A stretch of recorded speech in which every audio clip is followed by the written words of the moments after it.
17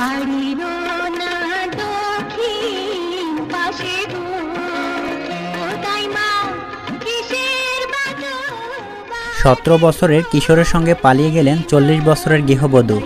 ঝিনাইদহে তাসলিমা খাতুন, বয়স 40 বছর, 3 সন্তানের জননী হঠাৎ নিখোঁজ। পরে জানা যায় তিনি একই গ্রামের 17 বছরের এক কিশোরের সঙ্গে পালিয়ে গেছেন। এ নিয়ে সামাজিক যোগাযোগ মাধ্যমে ব্যাপক আলোচনা সমালোচনার সৃষ্টি হয়েছে। এই ঘটনা ঘটেছে কালীগঞ্জ উপজেলার বাবরা গ্রামে।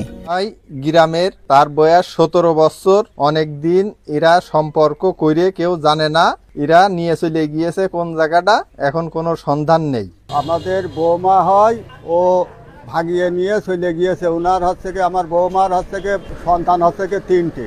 পুলিশ ও স্থানীয়রা জানান, দীর্ঘদিন ধরে তাসলিমা ওই কিশোরের মধ্যে এক ধরনের ঘনিষ্ঠ সম্পর্ক ছিল। সেই সম্পর্ক পরবর্তীতে পরকীয়ার রূপ নেয়। আইন অনুযায়ী কিশোরের বয়স 17 হয়, সে এখনও নাবালক। ফলে তার সঙ্গে প্রাপ্তবয়স্ক নারী শারীরিক বা মানসিক সম্পর্কে গড়ে তোলা বাংলাদেশ প্রচলিত নারী ও শিশু নির্যাতন দমন আইন এবং শিশু নির্যাতন আইন দমন আইনে একটি দণ্ডনীয় অপরাধ হিসেবে বিবেচিত। তাসলিমার স্বামী মান্নান মিস্ত্রি বলেন, আমার বাড়িওয়ালার সাথে দীর্ঘদিন ধরে পরকীয়া করে আসছিল।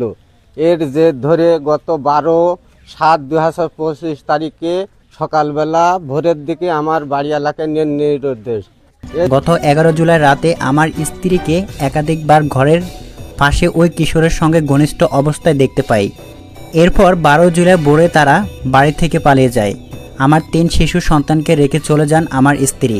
ঘটনার সত্যতা নিশ্চিত করেন কালীগঞ্জ থানার শফিকুল ইসলাম। কালের কণ্ঠকে বলেন, ওই কিশোরের পিতা থানায় একটি লিখিত অভিযোগ করেছেন। এ নিয়ে পুলিশ এখনও কাজ করে যাচ্ছেন।